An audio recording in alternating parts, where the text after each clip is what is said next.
If you've wiped your cabinets down 20 times and they still feel sticky the second you touch them, I'm going to tell you something that's going to sound wrong at first. You're not dealing with dirt. You're dealing with a coating, a film that's been building on that wood or laminate for years, one greasy cooking session at a time, and no amount of spray and wipe is going to touch it. I've walked into houses where the homeowner swears they clean their kitchen every single day, and their cabinet doors still grab at your fingers like flypaper. They're not lying. They're just fighting the wrong enemy. Here's the part that gets people. Most cleaning products you grab under the sink are designed to lift dirt, dust, food crumbs, the stuff that sits on top of a surface.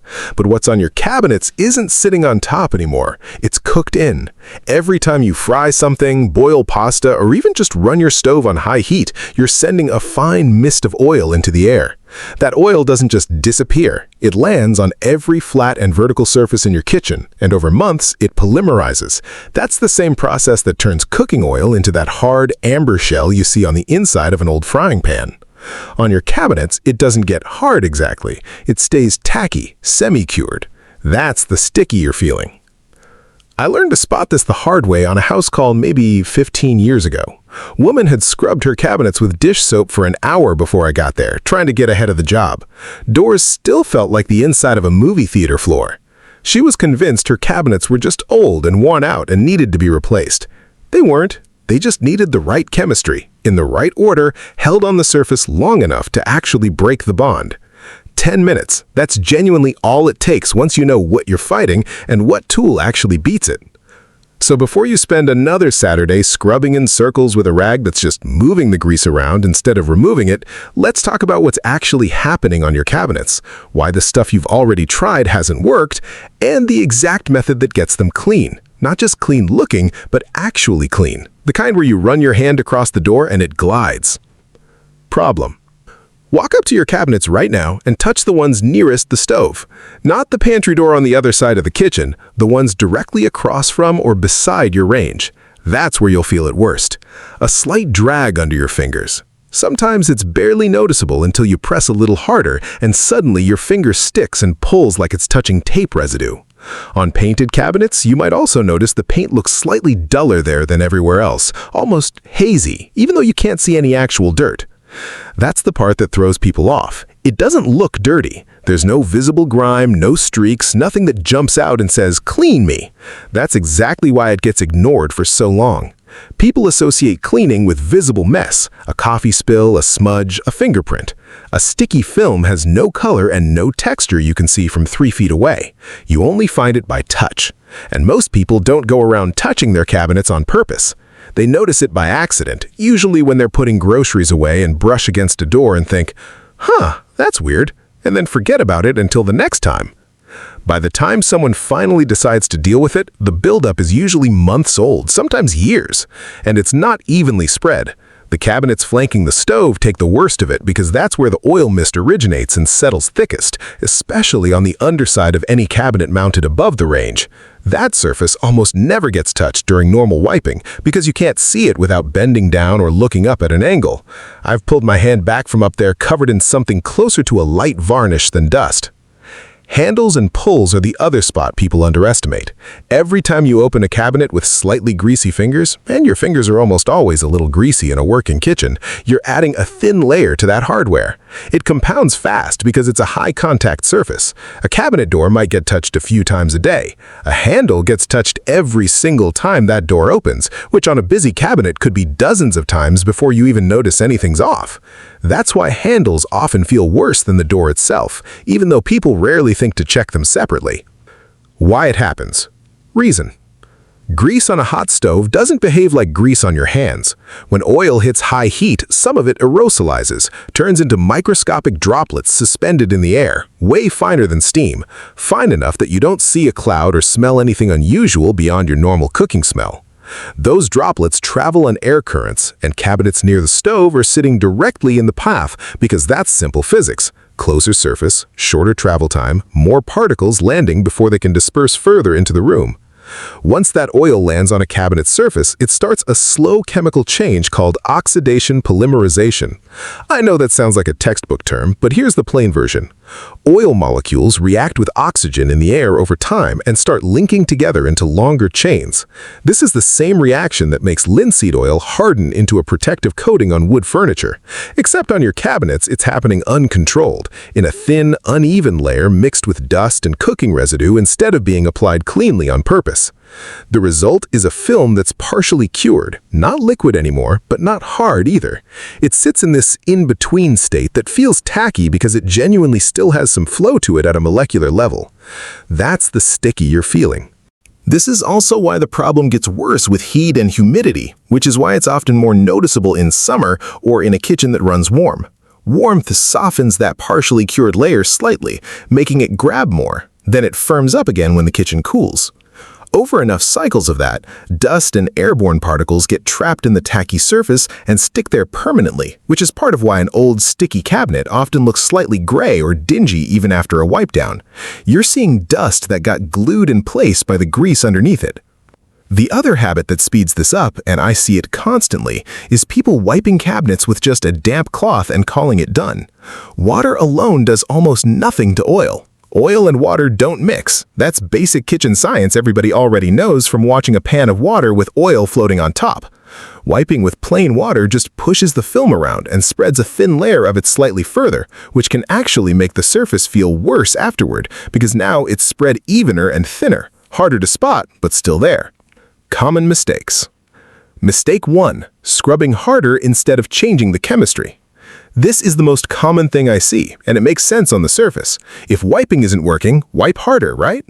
Wrong instinct here. Scrubbing a partially cured oil film with a scouring pad or a stiff brush doesn't dissolve it, it just abrades it. On painted cabinets, that abrasion is doing real damage. You're putting fine scratches into the paint finish, and those scratches actually give the next round of grease more surface area to grip onto.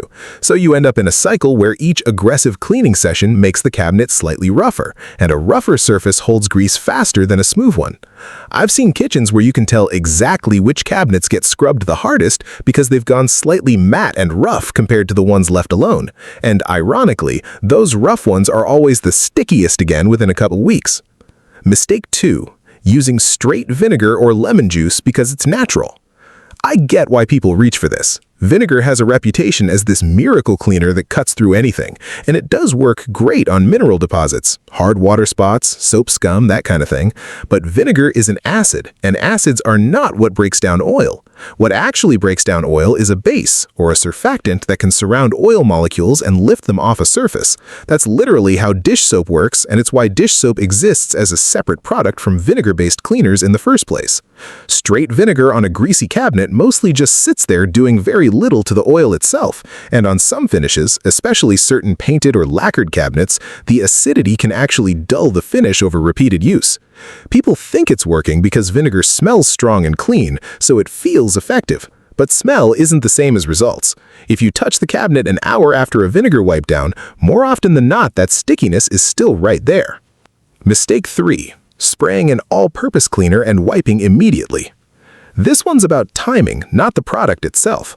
A lot of all-purpose cleaners can actually handle this job fine. The problem is almost nobody gives the product enough time to work before wiping it off. You spray, you wipe in the same motion, maybe 5 seconds of contact time total, and you move to the next cabinet. That's not enough time for the cleaner to actually break the bond between the grease film and the surface. Cleaning products need what's called dwell time, a period where the chemical sits on the surface and works before you agitate or wipe it. Most bottle labels don't advertise this clearly, and most people have never been told it matters, so they treat every cleaner like window spray. Spray, wipe, done. On a light dust job, that's fine. On a cured grease film, that's the difference between actually removing it and just smearing it thinner. I've had customers hand me the exact same bottle they'd been using for months, convinced it doesn't work, and get a completely different result from the same product just by letting it sit for a couple minutes before wiping. There's a fourth thing worth mentioning quickly because it trips people up even after they fix the first 3 mistakes: using a cloth that's already saturated with grease from a previous wipe.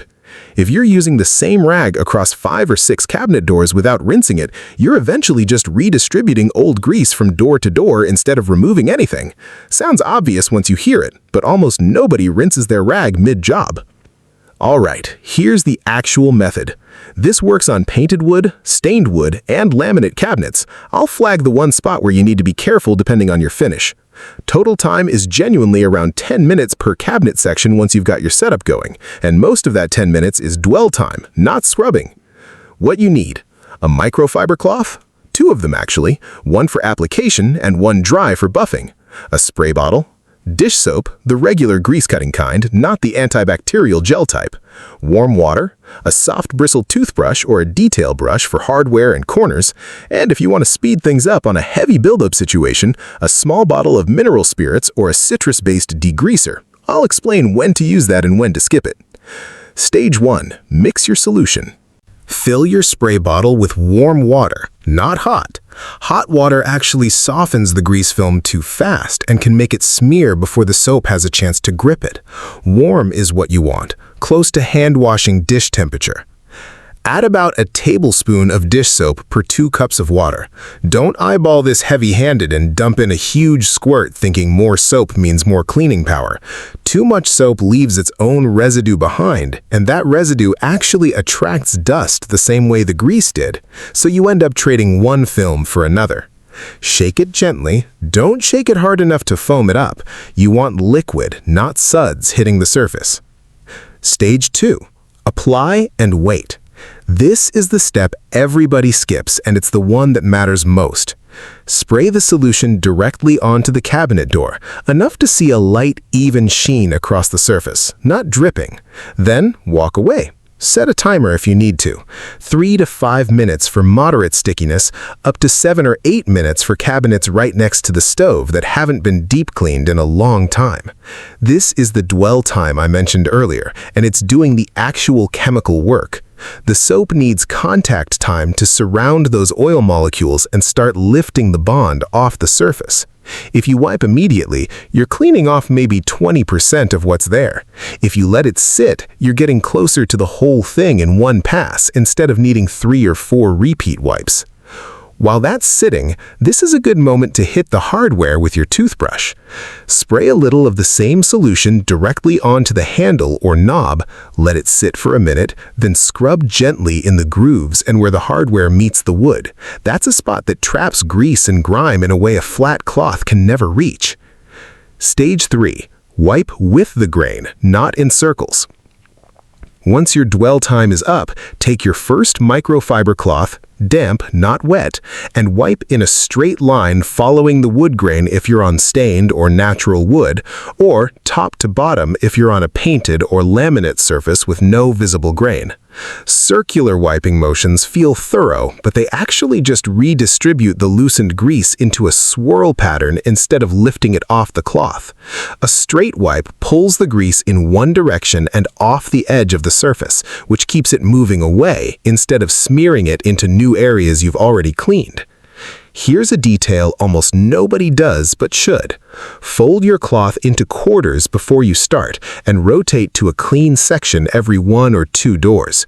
A cloth that's already loaded with grease from door 1 is not going to clean door 3 properly. You're just moving the same film sideways across your kitchen. Professionals rotate cloth sections constantly. It's second nature after enough jobs, but it's the single easiest thing a homeowner forgets. Stage 4. The buff pass. Take your second completely dry microfiber cloth and go over the same surface one more time. This does 2 things. It picks up any leftover soap residue that the first wipe left behind, and it brings back the actual shine or finish of the cabinet, which is the part that makes people go, "Wait, that's the same door?" A door can technically be grease-free and still look dull if you skip this step, because a thin soap film left to air dry on its own tends to leave a slight haze, especially on darker or glossier finishes.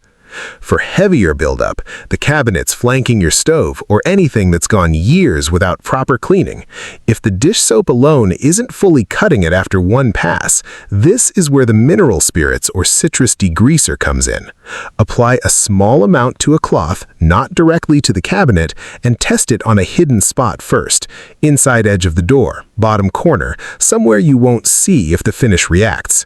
Wait a minute and check for any dulling or color change. If it looks fine, wipe the problem area with light pressure. This step is optional and only needed for genuinely bad, long-neglected buildup. Most kitchens that get a regular monthly wipe down with the soap method never need it. But for that one house I mentioned earlier, the one where the owner thought her cabinets needed replacing, this is exactly what saved them. 20 minutes with a citrus degreaser on the worst sections, and the wood underneath was in perfect shape the whole time. It had just been buried. Pro tip, and this is the one thing that actually separates a one-time fix from cabinets that stay clean. After your final buff pass, go back over stained or unpainted wood cabinets with a very light coat of a food-safe mineral oil or a dedicated wood conditioner. Just a few drops on your dry cloth spread thin. This isn't about shine, it's about giving the wood a sacrificial layer. New grease that lands on the surface bonds to that oil coating instead of soaking directly into the wood grain or the paint's microscopic pores. It makes your next cleaning session dramatically easier because you're wiping oil off oil instead of oil off bare finish. I picked this trick up watching how furniture restorers protect antique wood from handling oils, and it translates perfectly to a kitchen environment. Do this every couple months on high-exposure cabinets, and you'll notice the sticky feeling takes far longer to come back, if it comes back at all. One more thing that matters more than people expect: your exhaust fan. None of this cleaning method matters much if the root cause keeps reloading the surface at the same rate you're cleaning it off. If you're not running your range hood or exhaust fan every time you cook with any real heat, you're sending that same oil mist straight onto your cabinets, over and over. A lot of people only run their fan when something's visibly smoking. Run it anytime you're using medium-high heat or higher, even if nothing looks dramatic. That's when the fine aerosolized oil is actually forming, well before you'd ever see smoke. Once you've done this full pass, run your hand across the door the way you did at the very start. That drag is gone. It should feel smooth, almost slightly cool to the touch, the way a clean painted or wood surface does, instead of that tacky pull you started with. That's the whole method. 10 minutes of actual dwell time and technique, not 10 minutes of scrubbing until your arm gives out. Once you understand you're breaking down a grease film chemically instead of trying to wipe it away physically, the whole job gets easier, and it stays easier because you know why it's coming back in the first place. If you tried this on your cabinets, let me know in the comments how bad the buildup was before you started. I read through these and I'm always curious how long some of these kitchens have gone without a real deep clean. And if you've got a spot in your house that's driving you up the wall no matter what you try, drop it below. That's usually where I get ideas for the next video.